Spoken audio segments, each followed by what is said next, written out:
नाम ताहिरा अब्दुल्ला है और मैं पहली मर्तबा आपके स्टडी सर्कल में आ रही हूँ, लिहाजा मेरे लिए ये बहुत एजाज़ की बात है। It's an honour and a privilege. मैं सबसे पहले PRSF का शुक्रिया अदा करना चाहती हूँ और तमाम जितनी आपकी मिलती हुई उनके साथ जो जुड़ी हुई जमातें हैं और ग्रुप्स हैं और ऑर्गेनाइजेशंस हैं, सबका शुक्रिया अदा करना चाहती हूँ। अगर मैं उर्दू में बात करूँ तो किसको नहीं समझ आएगी, किसको नहीं समझ आएगी? नहीं। अगर मैं अंग्रेजी में आपको नहीं समझ, नहीं फिक्र ना कर, तर्जुमा करूँगी। अगर उर्दू के बहुत बड़े, यहाँ से एक एतराज़ आया है, एतराज़ का मतलब ऑब्जेक्शन, कि अगर बहुत बड़े बड़े अल्फाज होंगे उर्दू के तो हमें नहीं समझ आएंगे, तो इसका मतलब यह है कि मुझे तर्जुमा भी करना पड़ेगा। तो ठीक है, आई charge extra for simultaneous translation. हमारे PRSF के रहनुमा हैं और स्टडी सर्कल के ऑर्गेनाइजर हैं, वो मॉडरेट करेंगे आपके साथ। शाहरुख नहीं, इंट्रो मेरा कोई नहीं है। अब अगर आप कहेंगे कि ये HRCP की मेंबर, ये कुछ रिप्रेजेंटेटिव है या WAF की, फिर वो भी गलत होगा, फिर मुझे तस्हीह करनी पड़ेगी, correction. So let me do my own. मेरा नाम ताहिरा अब्दुल्ला है। मैं आपके होस्ट को अपना तारुफ इंट्रोडक्शन नहीं कराने दे रही, क्योंकि पिछले 10 दिन में मेरा कम से कम 100 दफ़ा गलत तारुफ हो चुका है कि ये रिप्रेजेंटेटिव है HRCP की, ये रिप्रेजेंटेटिव है विमेंस एक्शन फोरम की, ये पीपल्स पार्टी की करता धरता है, ये बेनज़ीर भुट्टो की बहुत ज़्यादा करीबी साथी। I promise you I am not telling lies. ये सच सब कुछ मेरे बारे, ये मोहतरमा बेनज़ीर भुट्टो शहीद की बहुत करीबी साथी थी और दोस्त थी। हैं, ये कहाँ से आ रहा है ये सब कुछ? ये मैं सब कुछ नहीं हूँ जी। मैं एक ह्यूमन राइट्स डिफेंडर हूँ और मैं इकोनॉमिक डेवलपमेंट में काम करती हूँ और मैं ह्यूमैनिटेरियन वॉलंटियर हूँ और बस, और आप लोगों की साथी हूँ और सपोर्टर हूँ और बस। Is that enough? I just wanted to intro them to the reading. Okay, you do that. Yes, that's great. अच्छा जी, तो अस्सलाम वालेकुम। आई एम वेरी हैप्पी कि इतने सारे लोग आए हैं, मोस्ट लाइकली इन्हें देखने के लिए। I am a freak show in a zoo. Oh no. मैं मजाक कर रही हूँ। So basically we have 3 readings. The first one is by Afia Zia, और उनका जो article है, it talks about the way we've created an Islamic gendered order. So the way we have created a system जिसके अंदर basically women are treated as threats and as a challenge to the public order, and how they constructed the Islamic woman and how religious parties constructed and were challenged by the patriarchy. And one of the key things that you notice, especially in her reading, is that we've created all sorts of qualifiers of what a woman must do. So she must be pardadar, she must be Muslim, she must be Islamic, and all these qualifiers and this intensity turns into a permissiveness when it comes to the public space. So it's not that these are basically end up becoming disqualifications for the kind of and justifications for the violence that is conducted against women. So, एक level पे everyone asks who is a worthy victim, and by creating such a small space of what a worthy woman is or what a acceptable woman is, they have basically allowed for for public spaces to become a place where people can punish women without feeling like they're doing anything wrong. It legitimizes violence in the public sphere. So, for example, if a woman is not dressed in a way that is acceptable, if a woman is not a Muslim, so violence against her is seen as justified. And one of the key things that she talks about, and she quotes a lot of different studies, is कि जो violence है against women, it basically जो violence है against women, it basically is justified from this like tiny, tight way in which we, in which we envision the worthy woman. So the second reading is basically about, is actually from a book that talks about, it's basically written by Yasmin Sheikh, by Yasmin Sakeha, and it basically talks about violence committed, by how men justified violence they committed in Bengal, in East Pakistan, and how Bengalis justified violence when it came to Biharis, and how different groups of men always managed to find a way to turn women into anything but their individual selves. So they became symbols for Bengalis, they became symbols for Biharis, and that justified violence. And one of the key things that you notice is how this idea of being Islamic and non-Islamic is so fluid. So you are Islamic, and suddenly the Bengalis become Hindu. They're coded as Hindu. And when they code them as Hindu, तो जब उन पे violence करते हैं, so they justify it in the name of the national interest. Suddenly people who were civilians, who were part of the Pakistani country, turn into challengers to the order and who need to be dominated. And women become repositories of honor. And by like raping women, what they see themselves as doing is taking honor away from Bengalis. And you see this behavior that like with people who validate this sort of interpretation by treating the victims of such rapes as shameful in themselves.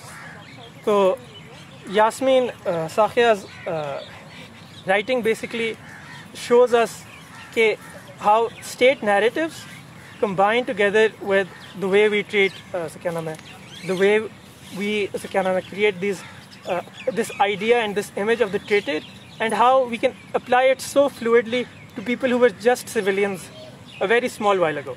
It also shows how everything is turns into duty. So violence against women becomes about duty to the nation.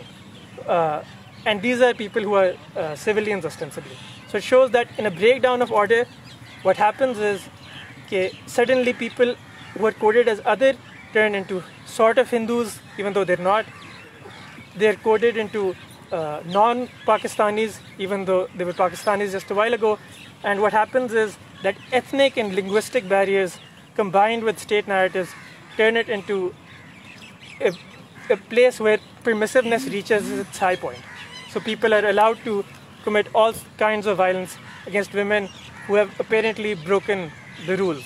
So first you see how, and what you see is the state's narratives constantly affect society. Society absorbs those messages, and it creates this aura of permissiveness, which then goes into the public spaces and turns it into something where they can punish women and see themselves as doing like a public service. Women become a symbol for their ideological beefs, jo bhi honge.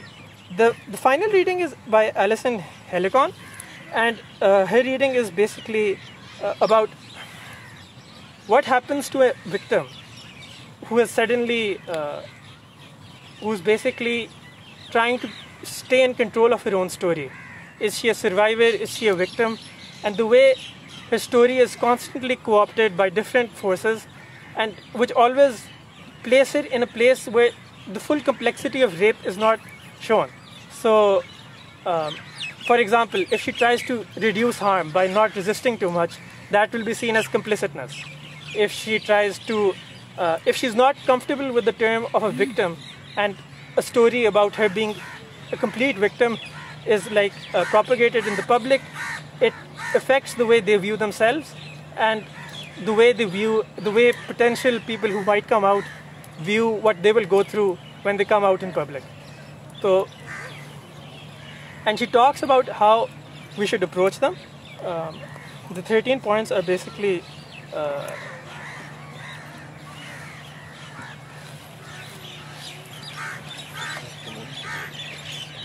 So basically, these 13 points show us how we should approach them without judgment, how we should allow them to make their own terms, how we shouldn't just easily apply stories of victims and survivors on them. And what all of this does is it creates a space where people are comfortable talking about what they went through. One of the key things is that the way we talk about, the way we think of sexual language as shameful, which prevents them from talking about precisely what they faced, the kinds of oppressions they faced. So, and what all of this does is, so you see the way the state feeds into and uses violence against women, the way it creates these small spaces, choti definitions bana deta hai, and you see how this basically, and the way we can combat it on at least an individual level and an organizational level in Helicons reading. Baki, please. बहुत शुक्रिया, बहुत मेहरबानी। मैं एक सवाल पूछूंगी, हाथ खड़ा करके आप लोगों ने जवाब देना है। दिल पे हाथ रखकर, एक हाथ दिल पे रखकर दूसरा हाथ ऊपर या नीचे जाएगा। कितने लोगों ने ये तीनों टेक्स्ट रीडिंग्स पढ़कर आए हैं? पढ़ लिया? दिल पर हाथ रखकर, ठीक है। कितने लोगों ने 2 रीडिंग्स पढ़ ली हैं दिल पे हाथ रखकर? हम आसमानी सहीफों पे नहीं हाथ रखते, अपने दिल पर हाथ रखते हैं। कितने लोगों ने 1 रीडिंग पढ़ ली है? जिन्होंने 1 रीडिंग पढ़ ली है, आप एक एक करके जल्दी से बता दें कौन सी रीडिंग पढ़ी है। I read the first reading and I read half of the second reading. Okay, आपने जी, आपसे सेकंड रीडिंग। और किसी ने कौन सी रीडिंग पढ़ ली? पहली वाली। आपने पहली वाली, ठीक। पहली तीनों आफिया से पहली वाली, जी ठीक है। ये एक्सरसाइज करने का, ये छोटा सा एक सर्वे करने का मकसद ये था कि मैं मुंतज़मीन से, ऑर्गेनाइजर्स क्या करें, कहा गया है करना पड़ेगा। ऑर्गेनाइजर्स से दरख्वास्त करूँगी, रिक्वेस्ट करूँगी कि आइंदा के लिए बराए मेहरबानी प्लीज़ 1 रीडिंग रखें, ताकि थोड़ी सी इनकरेजमेंट हो पढ़ने के लिए। जब हम 3 रीडिंग्स देखते हैं अपने इनबॉक्स के अंदर, तो मैं क्योंकि डायनासोर हूँ, मैं इनबॉक्स की बात करती हूँ, आप लोग स्मार्टफोन्स और सोशल मीडिया की बात करते हैं, तो एकदम इंसान थोड़ा सा खौफज़दा होने की गुंजाइश होती है। ओहो, 3 रीडिंग्स, फिर जब खोलते हैं तो बहुत सारे सफ़े स्क्रॉल डाउन होने शुरू हो जाते हैं। ओ फॉरगेट इट, मैंने नहीं पढ़ना। अगर 1 रीडिंग होगी और थोड़ी सी तफसील से होगी तो शायद हमें ज़्यादा तरगीब मिले, मोटिवेशन इंसेंटिव मिले कि हम पढ़कर आएँ और थोड़ा सा अपने आप को इन्फॉर्म करके आएँ। ये यहाँ पर थोड़ी सी आपने उसकी एक खुलासा या उसकी समरी या प्रेसी पेश करने की कोशिश की, एब्स्ट्रैक्ट, लेकिन वो बात बनती नहीं है जब तक हम पढ़कर नहीं आते। अब जो लोग पढ़कर आए हैं वो थोड़ा सा बोर हो जाएंगे, माफ़ी, क्योंकि आप लोग अपना होमवर्क करके आए हैं। अब हमें यहाँ थोड़ा सा होमवर्क भी करना पड़ेगा और एनालिसिस और क्रिटिक की तरफ भी जाना पड़ेगा, तज्जिया भी करना होगा ये इनको। तो मैं कोशिश करती हूँ कि तीनों रीडिंग्स का थोड़ा थोड़ा बयान करके हम आगे चलते हैं। कुछ अल्फाज जब मैंने तीनों रीडिंग्स पढ़ी तो चंद अल्फाज उभर कर आते हैं सफ़े में से या जंप आउट करते हैं स्क्रीन में से आपके ऊपर। जो तीसरा आखिरी था उसमें चाइल्ड सेक्सुअल अब्यूज़ का जिक्र है, बच्चों और बच्चियों के ऊपर जिनसी तशद्दुद का जिक्र है तीसरे वाले में, और उसमें इंसेस्ट का जिक्र है। इंसेस्ट के बारे में किसको नहीं मालूम? नहीं मालूम, थैंक यू। मुझे आपकी ईमानदारी और आपकी ऑनेस्टी पर बहुत फ़ख्र है, बहुत बहुत शुक्रिया। इंसेस्ट वो चाइल्ड सेक्सुअल अब्यूज़ होता है जो कि घरों के अंदर रिश्तेदार करते हैं, सिर्फ वालिद साहब नहीं लेकिन दादा, नाना, चाचा, मामा, खालू, फुप्पा, कज़न्स। एक और चीज़ भी होती है घर के अंदर, और वो ये होती है कि आपके लिए जो लोग काम कर रहे होते हैं, अगर आप अमीर क्लास से बिलोंग करते हैं, अगर आप अमीर कबीर दर्जे में हैं, इक़्तिसादी दर्जा बंदी है आपकी, तो फिर आपके घर में ज़रूर कोई ना कोई मुलाजिम होगा या होगी। अगर औरत होगी तो घर वाले मर्द उसके साथ जिनसी तशद्दुद और रेप कर रहे होंगे, या कम से कम असॉल्ट और मॉलेस्टेशन ही कर रहे होंगे। अगर मर्द है तो मैं लेकर आई हूँ बहुत सारे आदाद व शुमार आपको इसमें मिलेंगे।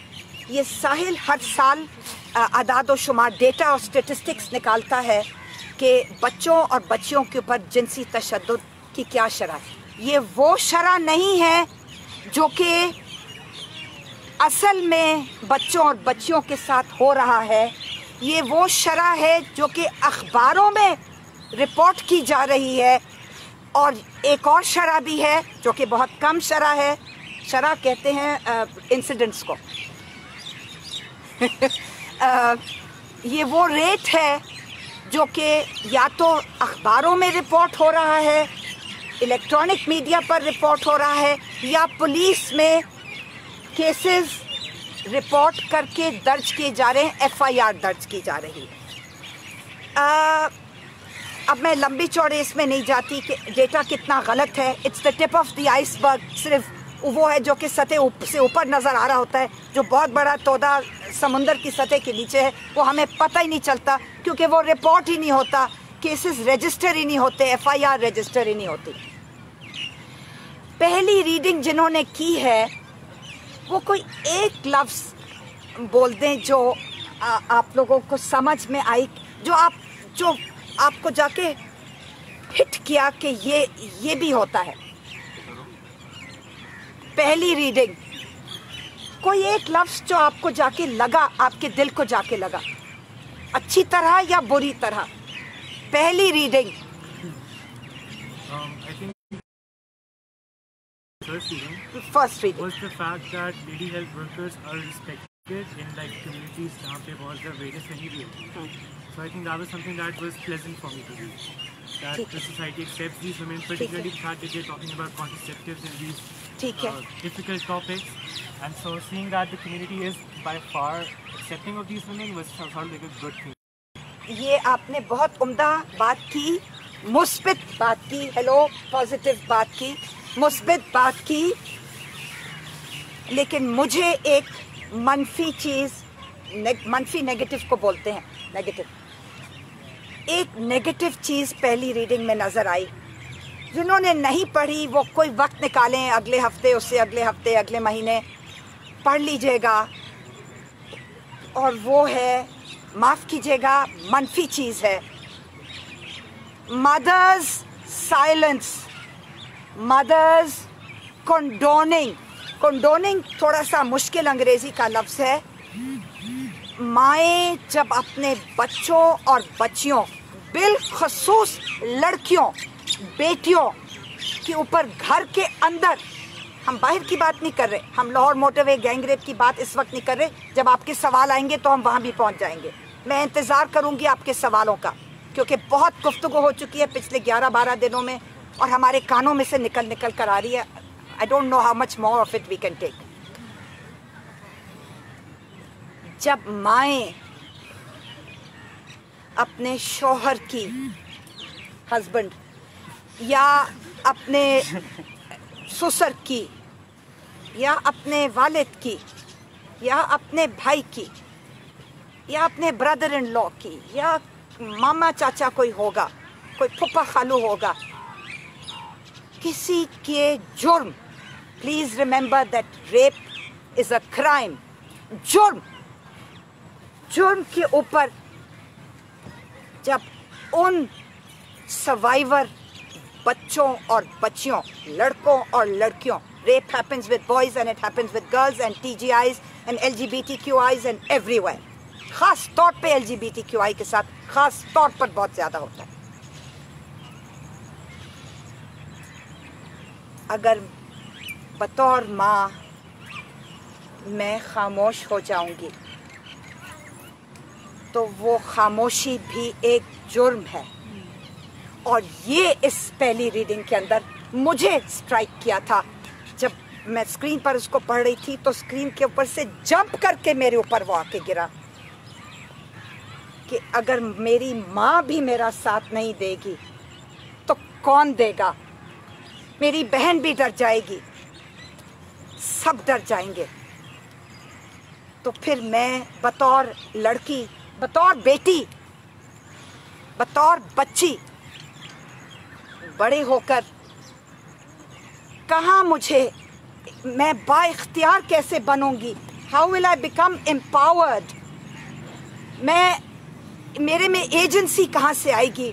वो सलाहियत कहाँ से मैं वो बहादुरी कहाँ से पैदा करूंगी कि बोलूंगी, लड़ूंगी, अपने आप को बिल्कुल भी बेबस और लाचार नहीं समझूंगी? वो कहाँ से आएगी जब मेरी माँ तक मेरा साथ नहीं दे रही?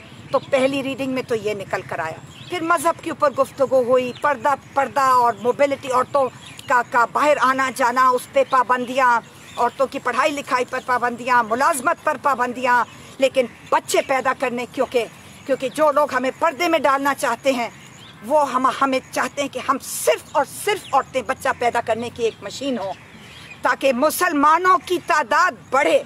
इस वक्त दुनिया में क्रिश्चियंस की तादाद मुसलमानों से ज़्यादा है और हिंदुओं की तादाद तकरीबन करीब आती चली जा रही है, क्योंकि वो बहुत तेज़ी से, इसी वजह से वो भी अपनी तादाद बढ़ा रहे हैं। हिंदुत्व फ़िलासफ़ी और आइडियोलॉजी के तहत वो भी चाहते हैं कि हमारी तादाद बहुत बढ़े। वो भी जमात इस्लामी टाइप्स के नक्शे कदम पे चलते चले जा रहे हैं, बजाय इसके कि हमारे में से कोई अच्छे लोगों को फॉलो करते, वो हमारे मजहबी इंतहा पसंदों की पैरवी करते हुए, फॉलो करते हुए आगे इसी तरह हिंदुओं की तादाद बढ़ा रहे हैं।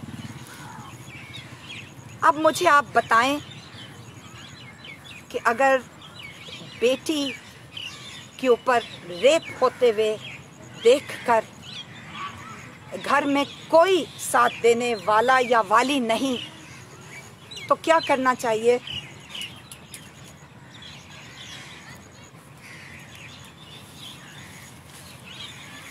क्या करना चाहिए? स्टेट को कुछ करना चाहिए। जी आप पीछे न, 1 मिनट हाथ खड़ा कीजिएगा जी।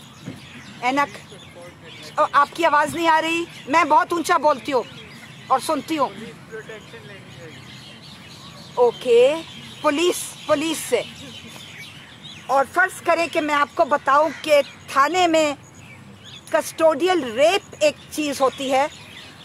पुलिस की तहवील के अंदर, प्रोटेक्शन के अंदर, हिफाजत के अंदर अगर औरतों और लड़कियों और मर्दों और लड़कों का रेप हो रहा हो तो फिर मैं कहाँ जाऊंगी?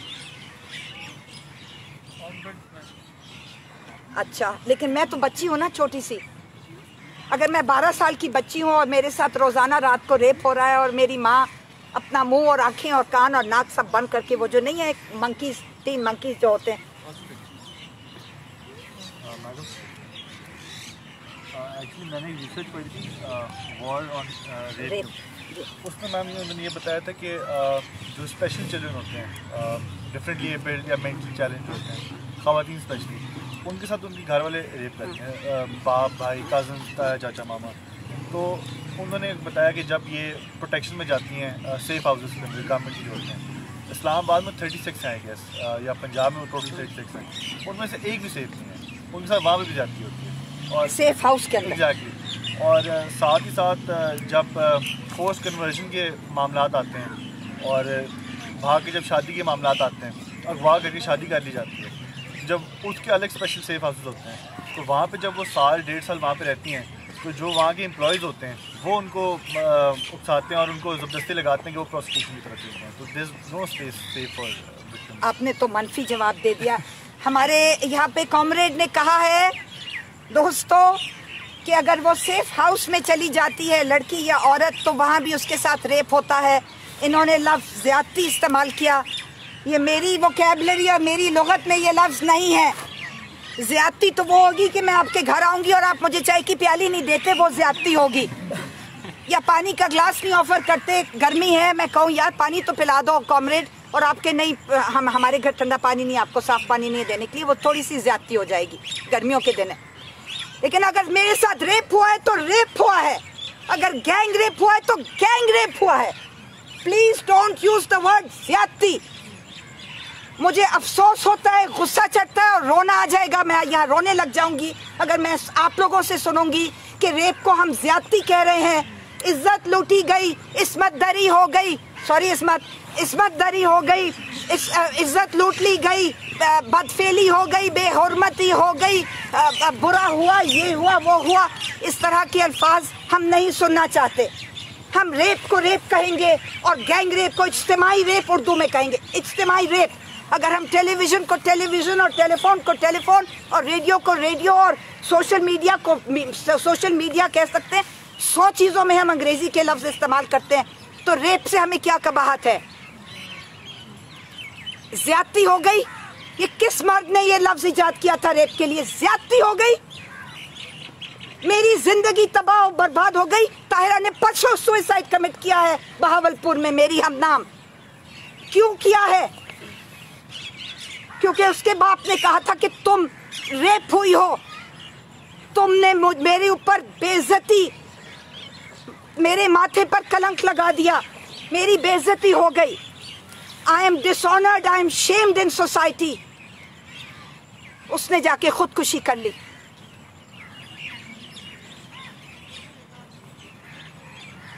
अब बताएं कि हम इस पर रोएं या अफसोस करें या गुस्से हो जाएं या अपने इस एंगर और रेज और सैडनेस और सॉरो को चैनलाइज करें एक्शन की तरफ कि हमने कुछ करना है। हम खामोश नहीं बैठेंगी, और बैठेंगे हमारे साथ जो मर्द शामिल हैं वो भी नहीं बैठेंगे खामोश। अब ये है घोटकी में मजहब की जबरी तब्दीली।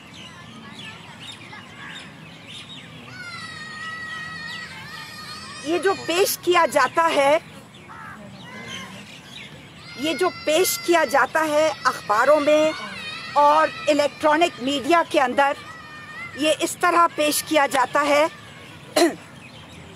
कि देखिए कितनी खूबसूरती की, कितनी अच्छी बात है कि एक हिंदू लड़की या एक मसीही लड़की, मसीही क्रिश्चियन को बोलते हैं, एक मसीही लड़की ने अपनी रजामंदी से इस्लाम कबूल कर लिया। अल्लाह अकबर, अल्हम्दुलिल्लाह। कितनी खुशी की बात है। हमें कितना सवाब होगा कि हमने इसको मुसलमान बना लिया, और इसने एक मुसलमान लड़के से शादी भी कर ली। अल्हम्दुलिल्लाह। मैं आपसे अर्ज करती हूँ, एक जुर्म नहीं हुआ, 2 जुर्म नहीं हुए, 3 जुर्म होते हैं, 3 जुर्म हुए। पहले आपने एक गैर मुस्लिम पाकिस्तानी लड़की को किडनैप किया, अगवा किया, फिर आपने उसको जबरदस्ती मुसलमान बनाया, जबरदस्ती। इसको बोलते हैं जबरी तौर पर, जबर करके, जोर जबरदस्ती करके, फिजिकल वायलेंस करके, फोर्स करके मुसलमान बनाया। और तीसरा क्या हुआ? आपने उसको रेप किया।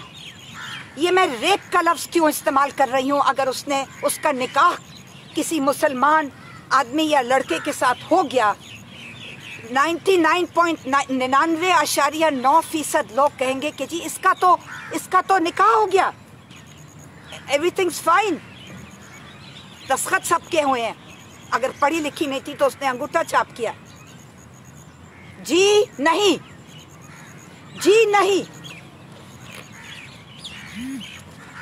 अगर मुझे अपने वालिदैन के घर से अगवा किया गया है और मुझे जबरी तौर पर मस्जिद में ले जाकर कलमा पढ़वाया गया है और फिर मेरा निकाह किया गया है किसी मुसलमान के साथ, तो ये मेरे साथ रेप भी है। यहाँ 3 जुर्म हुए हैं पाकिस्तानी कानून के तहत, forced marriage, forced conversion and kidnapping.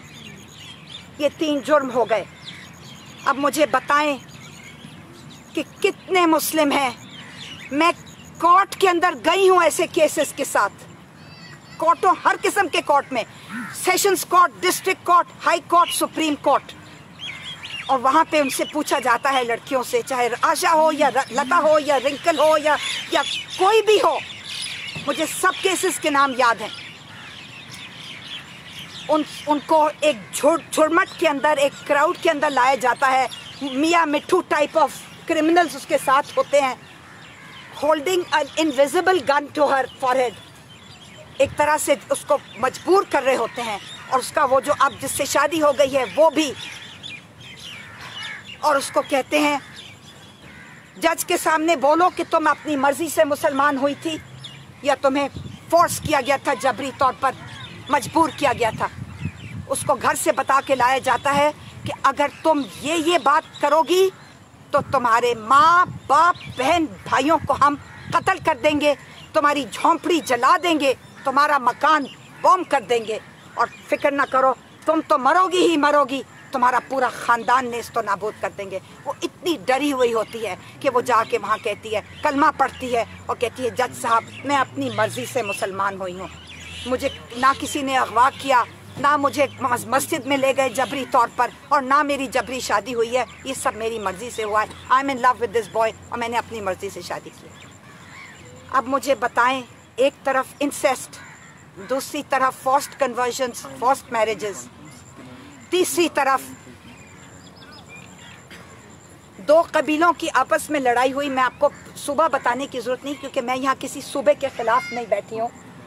मकसद यहाँ पे सियासत करना नहीं है कि जी मैं फ़लाँ सूबे की बात करूँ तो फ़लाँ की ना बात करूँ। चारों सूबों में, गिलगित बल्तिस्तान में, इस्लामाबाद कैपिटल टेरिटरी में ये हो रहा है। 2 कबीलों की आपस में लड़ाई हो गई। किस बात के ऊपर लड़ाई हो गई?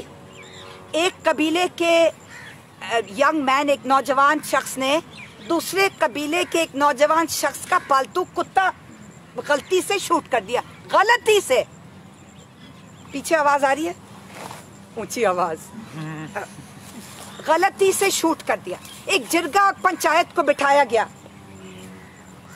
किसको नहीं मालूम कि जिरगा और पंचायत क्या होता है? हाथ खड़ा करें। किसको नहीं मालूम? Okay, we'll get to it later. Remind me. Okay, remind me. Because there are 3 of you and there are 60 others. जिरगा बैठाया गया, पंचायत बैठाई गई।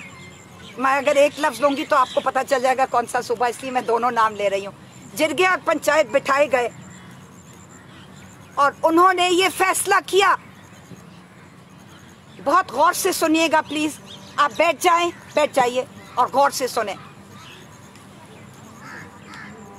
फैसला ये किया गया, शायद आप लोगों को याद हो अगर आपने अखबार में पढ़ा हो या सोशल मीडिया पे देखा हो।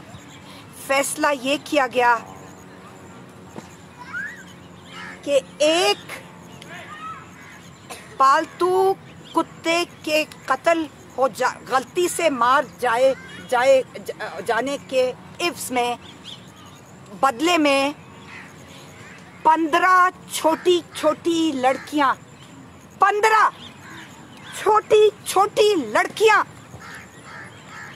एक कबीले से दूसरे दुश्मन कबीले को दी गई। दुश्मन कबीले को, सोचे कि दुश्मन कबीले में 15 लड़कियों के साथ क्या हुआ होगा। रेप तो हुआ ही हुआ, उनको मुलाजमा बना लिया गया, गुलाम बना लिया गया, उनके साथ बुरा सलूक हुआ, उनको मारपीट होती थी रोजाना। वो छोटी छोटी बच्चियां अपना घर, अपना कबीला छोड़कर दुश्मन कबीले में इसलिए चली गईं कि एक पालतू कुत्ते को कत्ल कर दिया गया था। कहने का मकसद ये है कि औरतों और बच्चियों की स्टेटस तो कुछ भी नहीं है, कदर कीमत क्या है, हमारी वक़्त क्या है, हमारी वैल्यू क्या है। इज्जत तो बहुत बाद में आएगी। रेप ना करने का एक सबब ये होगा जब हम औरतों और बच्चियों की इज्जत करेंगे। लेकिन अगर हम उनको कोई कदर नहीं देते, कोई वैल्यू नहीं देते, कोई कीमत नहीं है। एक मरे हुए कुत्ते की कीमत 15 लड़कियां होनी चाहिए थी, एक भी लड़की नहीं होनी चाहिए थी। एक मरे हुए कुत्ते की जगह एक और कुत्ता उसको जिंदा मिलता, या पैसे मिलते कि जी आप जाके एक नया कुत्ता खरीद लें, या जेल हो जाती या फाइन हो जाता। मैं value of girls and women की बात कर रही हूँ, स्टेटस की बात नहीं कर रही, मैं आपके दर्जे बंदी की बात नहीं कर रही, मैं आपकी कदर और कीमत की बात कर रही हूँ। जब बेटी पैदा होती है तो हम लड्डू नहीं बांटते, जब बेटा पैदा होता है तो हम लड्डू बांटते हैं। बात वहीं से शुरू हो जाती है, आगे चलता चला जाता है ये सिलसिला। ये बहुत लंबा टॉपिक है और काश कि आज एक रीडिंग होती और 3 रीडिंग्स ना होती। मुझे अब जाना है जी दूसरी रीडिंग की तरफ। मैं इकोनॉमिक एम्पावरमेंट की बात नहीं करूंगी, आप लोगों ने तो पढ़ लिया है। बाकियों से कहेंगे कि आप पहली रीडिंग पढ़ लीजिएगा, उसमें औरतों की और बच्चियों की इक़्तिसादी तौर पर उनको बाइख्तियार बनाना और उनको अपने पाँव पर खड़ा करना और आज़ाद करना, वो पूरा दिया गया है, आप पढ़ लीजिएगा। ये पहली रीडिंग थी। अब मैं, कितना वक्त है? अभी 20 मिनट और। अच्छा जी, लेकिन अभी 2 और, हाँ जी, लेकिन अभी 2 और रीडिंग्स हैं। मैं 20 मिनट से ज़्यादा लूँगी। आप लोगों को कोई एतराज़ है? किसी को एतराज़ है तो हाथ खड़ा करें, क्योंकि मैंने शुरू होते ही कह दिया था कि 3 रीडिंग्स नहीं होनी चाहिए थी, सिर्फ 1 रीडिंग होनी चाहिए थी। पूरा घंटा उसके ऊपर हम लगाते और सवाल जवाब होते। मैं बात करना चाहती हूँ बांग्लादेश की कहानी के बारे में। यास्मीन जी मैरिटल रेट के हवाले से आपने, मैंने मैरिटल रेट के अलावा बहुत कुछ और भी नहीं बात की। घरों का जिक्र हो रहा था तो शौहर अपनी बीवियों को भी रेप करते हैं, क्योंकि वो मिल्कियत है। मेरा घर, मेरी जागीर, मेरी गाड़ी, मेरी मुलाजमा, मेरी गुलाम। मैं लफ्ज़, ये मेरा लफ्ज़ नहीं है, ये मैं वावेन के अंदर कोटेशन मार्क्स में बोल रही हूँ, लॉन्डी और मेरी बीवी। So wives are at a par with houses and cars and property. जी, बांग्लादेश का जो कहानी है,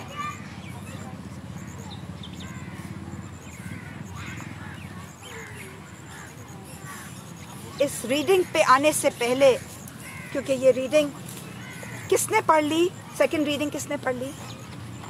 I know you.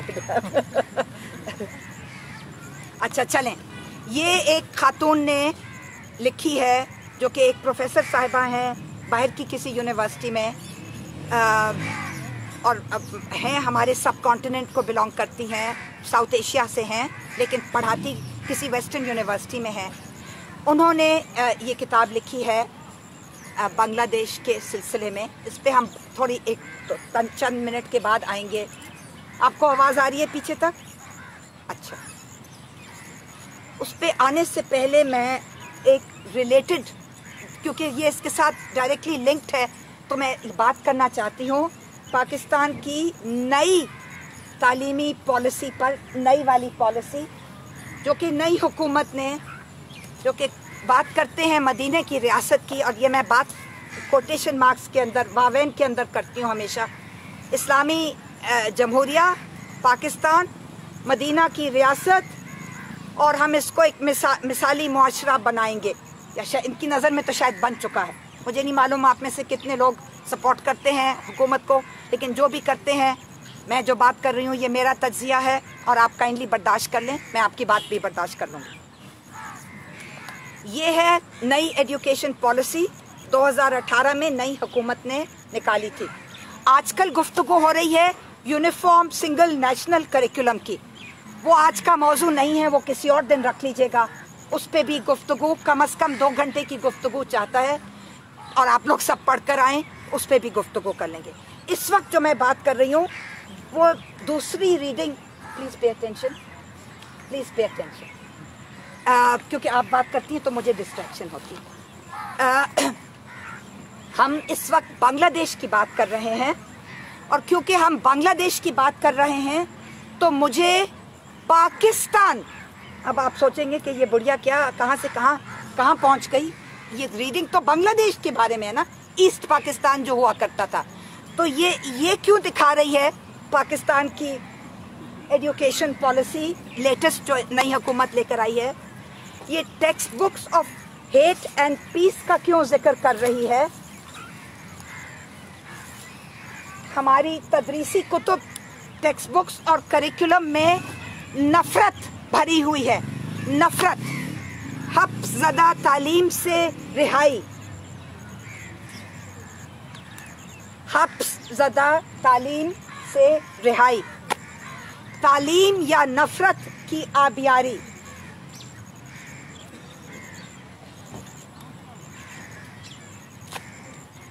Education versus fanatic literacy,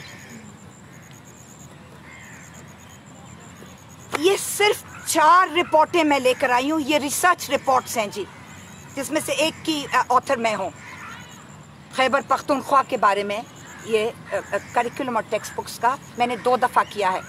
एक दफ़ा MMA की हुकूमत, ANP की हुकूमत और PTI की हुकूमत, जो कि जमात इस्लामी के साथ कोalition हुकूमत थी 2013 से लेके 2018 तक, उनका मैंने कंपैरिजन किया टेक्स्ट बुक्स और करिकुलम का। और फिर दूसरा मैंने नई हुकूमत का 2018 से लेके अब तक इन 2 सालों में करिकुलम और टेक्स्ट बुक्स में क्या फ़र्क आया है खैबर पख्तूनख्वा के इलाके में, जिसमें एक्स-फाटा भी शामिल है, न्यूली मर्ज्ड डिस्ट्रिक्ट्स। अब इसका बांग्लादेश से क्या ताल्लुक है, हाथ खड़ा करें, ऊंची आवाज़, खड़े हो जाएं because they can't hear you, I am shouting. अभी ठीक है? हाँ जी, ऊंचा। एक्चुअली जो एजुकेशन करिकुलम है पाकिस्तान को, उसमें नफरत बढ़ाई जाती है। हमने यूब खान के दौर से देखा कि बंगालियों को कमतर दिखाया गया, उनको फौज में नहीं भर्ती किया गया। कहते हैं कि ये इनका रंग और नस्ल जो है वो हिंदुओं से बहुत ज़्यादा मिलती है, इनके तौर तरीके रिवायात जो हैं वो मुसलमानों से हट के बल्कि हिंदुओं से ज़्यादा मिलते हैं। आज भी हमें यही पढ़ाया जाता है कि काफ़ी यहाँ पे। शाबाश, वेरी गुड, शाबाश, आई वांट अ क्लैप, शाबाश। आपका नाम? मुस्तफ़ा, कॉमरेड मुस्तफ़ा ने बहुत अच्छी बात की है और सही बात की है, लेकिन इससे मैं आगे जाना चाहती हूँ। यास्मीन साखिया की किताब आपकी रीडिंग में शामिल थी।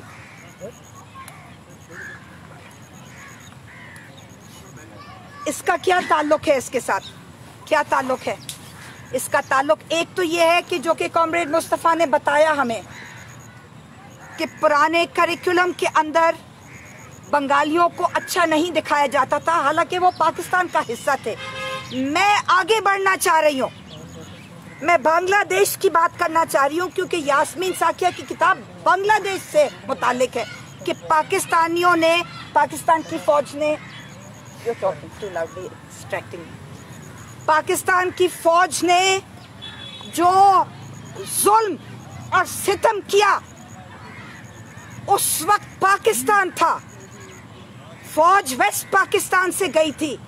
माफ़ कीजिएगा, मुझे आपके ज़बान से और आपके सूबे से कोई ताल्लुक़ नहीं है, मुझे पहले से ही माफ़ कर दें। ये देखें, मैं हाथ जोड़कर माफ़ी मांग रही हूँ। वेस्ट पाकिस्तान की फ़ौज ज़्यादातर पंजाबी फ़ौज होती है, मैंने पहले से ही माफ़ी मांग ली है। ये देखें, जो मज़ालिम वेस्ट पाकिस्तान की मेनली मोस्टली पंजाबी फौजियों ने, ईस्ट पाकिस्तान एक ही मुल्क था। ये तो ऐसा ही होगा कि फौज पेशावर से उठ के क्वेटा चली जाए, जो कि बाय द वे हो रहा है, वी वोंट गो देयर, वो किसी और दिन के लिए उठा रखते हैं। इस वक्त बलोचिस्तान में क्या हो रहा है वो हम किसी और दिन के लिए उठा के रखेंगे। ऑलराइट, ओके, गलत एग्जाम्पल दे दिया। अच्छा, फर्ज करें कि रावलपिंडी से फौज उठकर लाहौर चली जाती है और मर्दों को मारना शुरू कर देती है और औरतों को रेप करना शुरू कर देती है, तो ये पाकिस्तान का ही मुल्क है ना, एक जगह से दूसरी जगह ही गए थे ना। तो जब पाकिस्तान के मोस्टली पंजाबी फौजियों ने but they were not all Punjabis because there were Urdu speakers also and there were others also. थोड़े से sprinkling of Sindhi भी थे, थोड़े से और भी थे. मुझे नहीं मालूम कि पख्तून रेजिमेंट से कोई वहाँ रेजिमेंट गई थी, यानी इस वक्त मुझे याद नहीं आ रहा, पढ़ा हुआ ज़रूर है.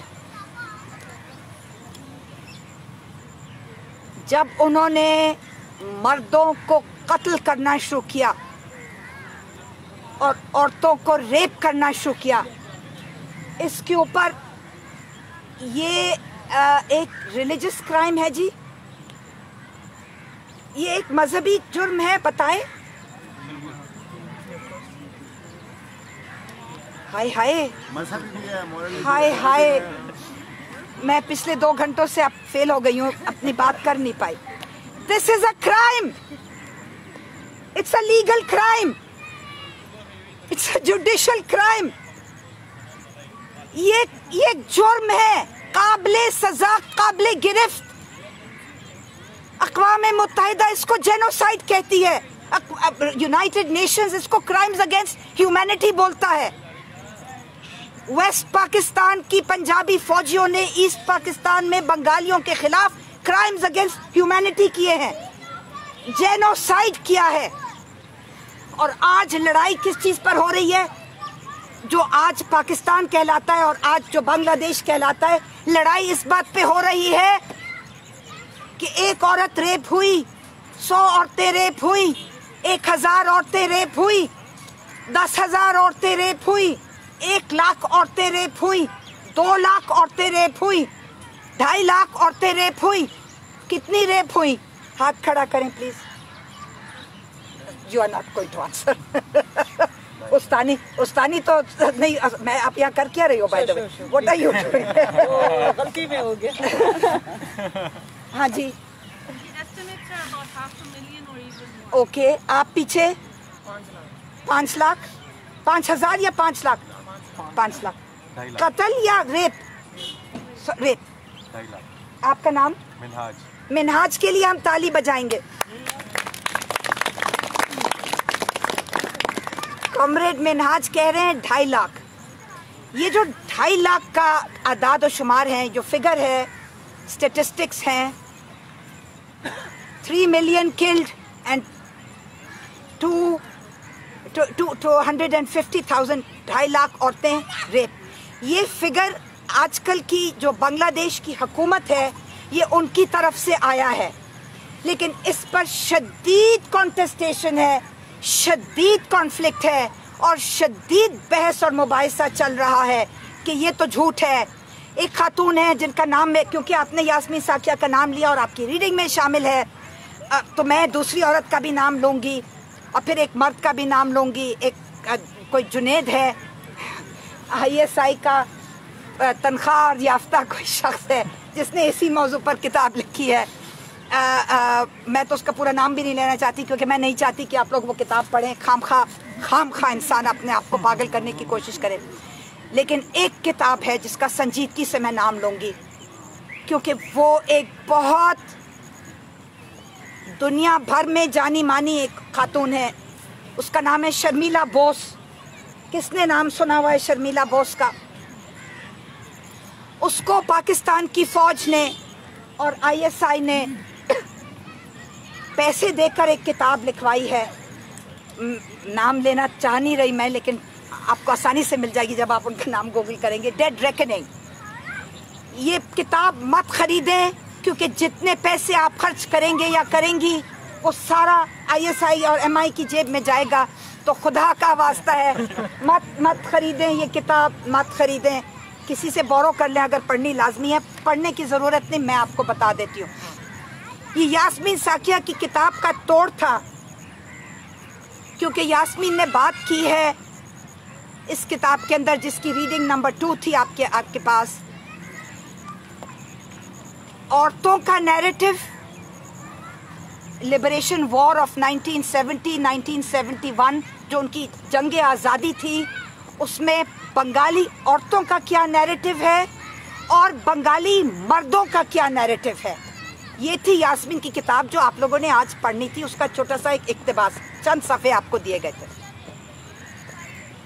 लेकिन ISI और MI को वो बर्दाश्त नहीं हो सका और उन्होंने एक पाकिस्तानी मर्द को और एक इंडियन, ये जो शर्मिला बोस खातून हैं, she happens to be an Indian, वो इंडिया में भी रहती हैं, अमेरिका में भी रहते हैं और बरतानिया में भी रहती हैं, यूके, यूएसए और इंडिया में पढ़ाती भी हैं, लिखती भी हैं, स्पीकर, पब्लिक इंटेलेक्चुअल हैं, बोलती हैं, उनके मीडिया अपीयरेंसेस बहुत होते हैं। बहुत चालाकी से इन खातून को कमीशन किया गया वो किताब लिखने के लिए, to try to break the narrative of Yasmin Saikia's book, जो कि आपकी आज रीडिंग में था। अब ये चीज़ें क्यों लेकर आई हो, और अगर हम नुक्तों को डॉट्स को जॉइन करना शुरू करें तो आपको समझ आ जाएगी कि मैं ये क्यों लेकर आई हूँ। ये इसलिए लेकर आई हूँ कि हमें जो हमारे निसाब के अंदर, करिकुलम के अंदर, पाकिस्तान की टेक्स्ट बुक्स के अंदर, मैं सरकारी स्कूलों की बात कर रही हूँ, आपके एलीट अंग्रेज़ी स्कूलों की बात नहीं कर रही, हालांकि वहाँ भी सोशल स्टडीज़ और पाकिस्तान स्टडीज़ बहुत प्रॉब्लमेटिक है। वहाँ जो पाकिस्तान स्टडीज़ और सोशल स्टडीज़ के अंदर जो पढ़ाया जा रहा है, मैं एक लफ्ज़ बोलूँगी, झूठ, निरा झूठ। आप लोगों को सच नहीं बताया गया। और 1977 की जुलाई तक, I don't belong to the People's Party, I don't belong to the PML, I don't belong to the PTI, I don't belong to any of the main stream political parties. अपने बारे में मैं कहती चलूँ, आपको पता है, लेकिन मैं फिर भी ऑन द रिकॉर्ड ये कह दूँ, 1977 तक जो हमें निसाब, करिकुलम और टेक्स्ट बुक्स पढ़ाए जा रहे थे, वो थोड़ा सा लिबरल था, थोड़ा सा प्रोग्रेसिव था, थोड़ा सा फॉरवर्ड लुकिंग था, रोशन ख्याल था, तरक्की पसंद था, थोड़ा सा इब्तिदा थी। हम सोचते थे कि इससे आगे जाएंगे, ज़्यादा प्रोग्रेसिव होंगे, ज़्यादा रोशन ख्याल बनेंगे, ज़्यादा तरक्की पसंदाना, हमारी एगैलिटेरियन सोच होगी, इक्वालिटी और जस्टिस की बात करेंगे, गुर्बत की बात करेंगे, क्लास दर्जाबंदी की बात करेंगे, भूख, नंग और इफलास और बेरोजगारी की बात करेंगे। लेकिन 1977 में जनरल ज़ियाउल हक ने आकर एक चीज़ शुरू की जिसका नाम था, ये देख लीजिए, the Islamisation project. The Islamisation project, इसको मैं प्रोजेक्ट का लफ्ज़ क्यों कहती हूँ, क्योंकि ये अमेरिका और सऊदी अरब ने फंडिंग की थी इसकी। ये एक प्रोजेक्ट था, जिस तरह हम कहते हैं ना कि भाषा डैम बनाना है, तो वो एक प्रोजेक्ट है, पॉइंट A से पॉइंट B जाना है और फिर पॉइंट Z तक जाना है, प्रोजेक्ट है। इसको इस तरह ये फंडिंग होगी, ये चाहिए होगा, ये इतना सीमेंट, इतना सरिया, इतनी ईंटें, इतना ये, इतना वो, तो ये प्रोजेक्ट था। वो दिन और आज का दिन हम अपने स्कूलों में, और आप लोग सब जो 1977, हाथ खड़ा करें जो लोग 1977 के बाद पैदा हुए, 99%। इस्मत, आप और मैं कहाँ फंस गए। हाथ खड़ा करें जो 77 के बाद पैदा हुए। नौफल, आपने क्यों नहीं हाथ खड़ा किया? आप 76 के पैदाइश हैं। लगता तो यही है। सिर्फ 3 लोग हैं जो कि नहीं पैदा हुए 77 के बाद। मैं आप लोगों से सिर्फ हमदर्दी कर सकती हूँ और अब सिंपैथी दे सकती हूँ, सॉलिडेरिटी दिखा सकती हूँ, यकजहती दिखा सकती हूँ। और क्या करें, आओ मिलकर करें अंदलीबा वजारियाँ। तू पता नहीं क्या क्या है वो, तू कुछ कहे मैं कुछ कहूँ, बड़ा मशहूर शेर है, लेकिन मुझे शेर व शायरी नहीं आती। एक नज़म लाई हूँ सुनाने के। अगर हम, नहीं संजीदगी से, आई एम वेरी सीरियस, अगर हम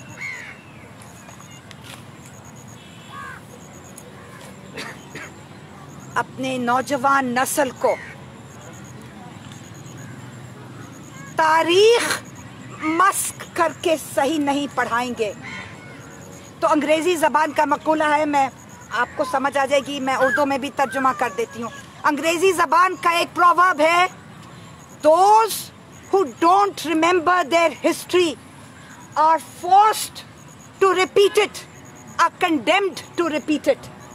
वो लोग और वो कौमें और वो मुआशरे, वो सोसाइटीज़, वो नेशंस, वो कंट्रीज़ जो अपनी तारीख नहीं याद करती और सच बोलती, उन पर लाजिम है कि वो बुरी चीज़ें दोबारा दोहराई चली जाएंगी। उनकी हिस्ट्री कभी सही नहीं हो सकती, उनका मुस्तकबिल, फ्यूचर नहीं कभी सही हो सकता। हाल आपके सामने है, मुझे हाल के बारे में तो कुछ बोलने की ज़रूरत नहीं, आपके सामने है।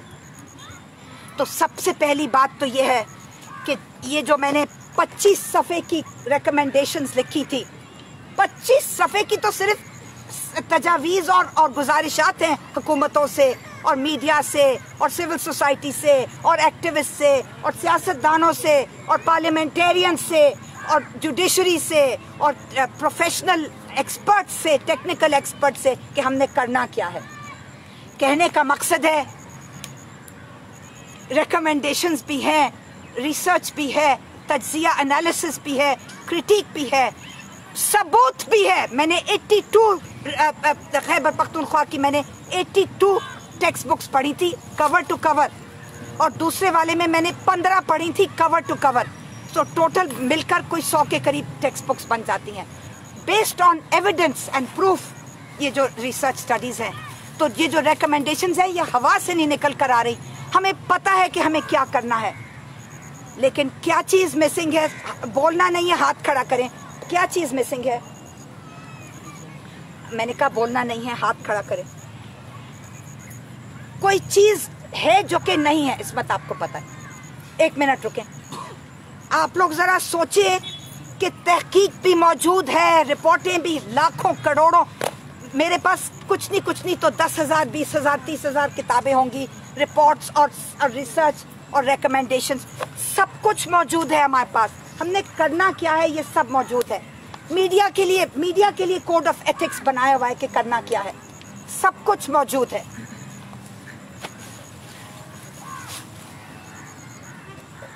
अब आप बताएं कि कमी किस चीज़ की है? एक मिनट,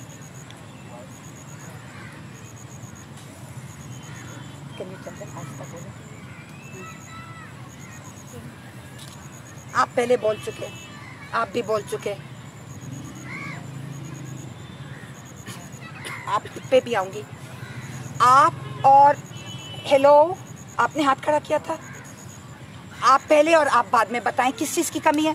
भूल गया, कागज़ पेंसिल का रिवाज नहीं है।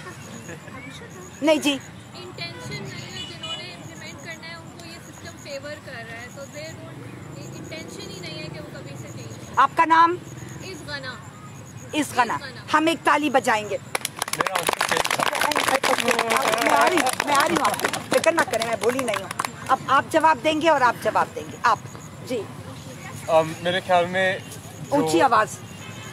मेरे ख्याल में जस्टिस का हमारे पास बस अभी तक तो जस्टिस नहीं है हमारे पास। आप बताएं जी। इम्प्लीमेंटेशंस नहीं है, मतलब शुरू से किसी भी चीज़ पे इम्प्लीमेंटेशन। ठीक है जी, बहुत अच्छा। आपका नाम? इकरामुल्लाह के लिए भी एक ताली बजाएंगे, और आपने वही बात तो आपके लिए बता दी। सबके लिए तालियां, बट नो तालीज for those who forget what they were going to say. क्योंकि हमें कागज़ पेंसिल, ये 2020 का साल है, कागज़ भी ईजाद हो चुका और कलम भी ईजाद हो चुका। No need to reinvent the wheel. अच्छा जी, बिल्कुल सबने सही बातें की हैं, सबने सही बातें की हैं। एक और चीज़ की कमी है, और वो है, मैं अंग्रेज़ी में भी बोलूँगी और उर्दू में भी बोलूँगी, पॉलिटिकल कमिटमेंट, सियासी अज़्म। मुझे पता है, Ismat you were dying to say. मुझे आपका यूं करके आप नजर आ रही थी। I know, but I wanted, you wanted to say it. But आप उस्तानी हैं, तो इसलिए उस्तानियों को हमने नहीं रखा भैया। किसी ने इम्प्लीमेंटेशन कहा, किसी ने इंटेंशन कहा, किसी ने कुछ कहा, किसी ने बिल्कुल सही कहा, लेकिन वो बात की बातें हैं। कानून बाद में बनेंगे। आपकी नीयत और आपका इंटेंशन, आपके जहन में क्या है, आपके एक्शंस और इंटेंशंस को आपस में देखा जाएगा, कि कंट्रास्ट किया जाएगा और कंपेयर किया जाएगा। इम्प्लीमेंटेशन भी कानून साजी की बाद में होगी, कानून साजी भी हो जाएगी, लेकिन सियासी अज़म नहीं है। किसने करना है ये सारा कुछ? Intention, law making, implementation, policy making, ये हुकूमतों ने करना होता है ना, ये रियासत ने करना होता है। अगर रियासत के पास पॉलिटिकल कमिटमेंट नहीं है, सियासी अज़म नहीं है, तो फिर कैसे होगा सब कुछ? आप कहते रहेंगे कि मैं 50 मिलियन हाउसेस बनाने जा रहा हूँ, मैं 100 मिलियन दरख्त लगाने जा रहा हूँ, मैं 100 मिलियन, पता नहीं 50 मिलियन मुलाजमतें दूंगा, जॉब क्रिएशन करूँगा। मैं करूँगा करके बोल रही हूँ, मुझे मालूम है कि मैं औरत हूँ। करूँगा, मैं इतने बिलियन ट्री सुनामी करने जा रहा हूँ। 2 सालों में कितने मकान बने हैं गरीबों के लिए? एक भी नहीं। हाथ खड़े करें वो लोग जो कि कहते हैं कि 100 घर बन गए गरीबों के लिए। कोई शरारत, हाँ जी, कच्ची आबादियों का पता है, मैं काम करती हूँ। कोई शरारत में ही हाथ खड़ा कर दें। शरारती नहीं है, आप संजीदा है, बहुत संजीदा है। और पीछे से जवाब आया, हम शरारती नहीं है। मुलाजमतें नहीं बनी, घर नहीं बने, स्कूल कहाँ बने, हेल्थ कहाँ बनी, जो हैं वो भी डिसरिपेयर में चले गए। तो सियासी कमिटमेंट चाहिए है। आखिरी बात, मैं यास्मीन साकिया की किताब, क्योंकि हम कहीं से कहीं चले गए, मैं करिकुलम और टेक्स्ट बुक से कहीं सियासी आज़म पर चले गए। यास्मीन साकिया की किताब के बारे में मैं एक बात कहना चाहती हूँ, बांग्लादेश के इशू के बारे में मैं कहना चाहती हूँ कि हर आने वाली हुकूमत 1971 के बाद जमहूरी मुंतखब इलेक्टेड हुकूमतें भी आई हैं, और दो दौर गुजरे हैं। 1977 से लेके 1988 जनरल ज़ियाउल हक, 1999 से लेके 2008 general Pervez Musharraf. 2 martial law के दौर आए हैं, और उसके साथ दरमियान में डेमोक्रेटिकली इलेक्टेड गवर्नमेंट्स भी आई हैं। ये प्लीज़ वावेन देख लीजिए, वावेन कहते हैं कोटेशन मार्क्स को, ठीक है। जमहूरियत इलेक्टेड गवर्नमेंट्स भी आई हैं। किसी ने कोशिश नहीं की बांग्लादेश के साथ पाकिस्तान के ताल्लुकात दुरुस्त करने के लिए। आप कहेंगे तुम झूठ बोल रही हो, हमारे हाई कमिश्नर और एम्बेसडर वहाँ हैं, हमारी एम्बसीज वहाँ हैं, उनकी एम्बसी यहाँ है, हाई कमीशन है, हाई कमिश्नर है, पूरा स्टाफ है, खुली आज़ादी है, सब कुछ है, ट्रेड और कॉमर्स हमारा चलता है। तुम तो बेवकूफ़ हो, तुम बिल्कुल बकवास कर रही हो। हालात तो बिल्कुल ठीक है बांग्लादेश के साथ। जी नहीं, जी नहीं। बांग्लादेश का 16 दिसंबर 1971, 16 दिसंबर 1971 वो तारीख है। किसी और चीज़ के लिए भी हमें ये तारीख याद है, बताएं।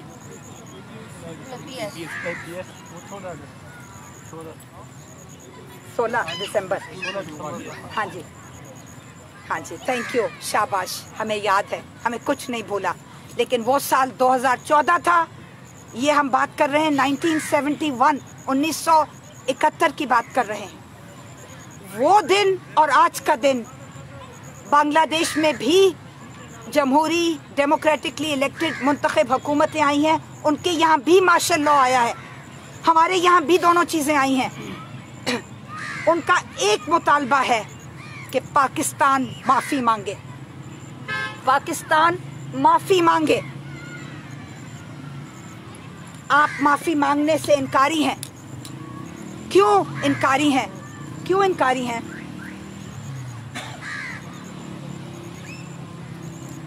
क्योंकि हम गलती मानने से भी इनकारी हैं।